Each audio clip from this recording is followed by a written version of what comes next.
Justin Trudeau's brash Syrian refugee policy may have long-term and devastating consequences for Canada. As I reported in the Sun papers, Trudeau's fast-tracked Syrian refugee program may not have conducted proper background checks. A government memo received through an access to information request raises some pretty serious concerns about the screening and the vetting of Syrian refugees before coming to Canada.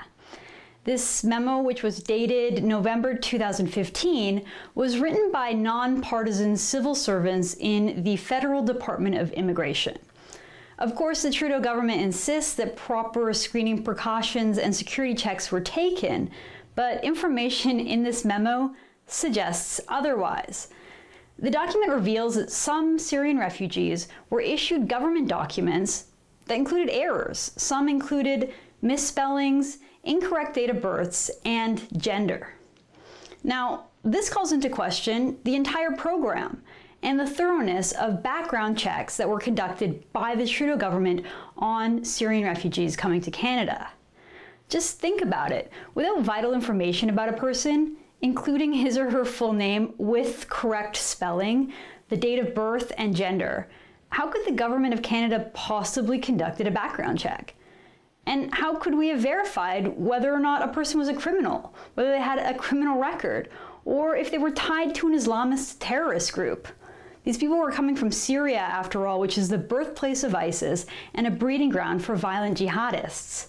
Without knowing a person's name, birthday, and gender, a background check would be absolutely futile. The fact that some Syrian refugees were issued government documents with errors is deeply troubling. And the fact that it took over 18 months for this information to become public, well, that's an insult to all Canadians.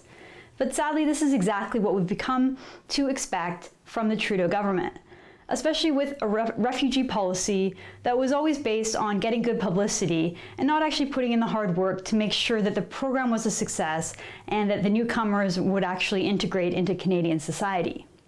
The Trudeau government slapped a reckless timeline on an already risky operation. It isn't really any surprise then that some Syrian refugees would be issued false government documents, or that some refugees from Syria slipped into Canada without receiving any screening or vetting. After all, this government never seemed very concerned about getting this program right, or about the details of it.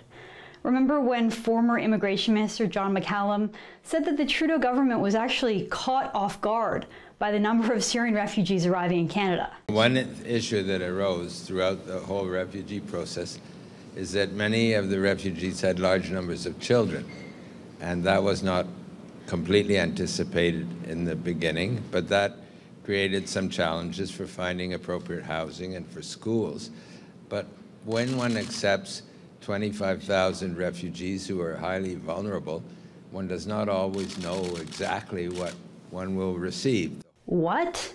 They didn't even know how many Syrian refugees were coming to Canada.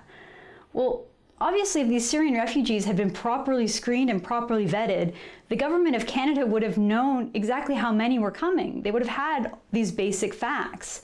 It's pretty straightforward and pretty standard to fill out a form listing all of your family members. You do it literally every time you travel to another country.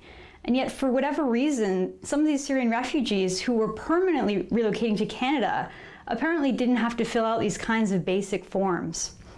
Look, this just proves once again that Trudeau's Syrian refugee policy was sloppy at best. Trudeau prioritized his own partisan agenda ahead of Canada's national security. It was a brash, short-sighted, and careless decision. And unfortunately, it was a decision that will have long-term and possibly devastating consequences on our country. For the Rebel Media, I'm Candace Malcolm. Thank you so much for watching. If you're like me and you're a huge fan of the Rebel, don't forget to subscribe to this channel and to like this video.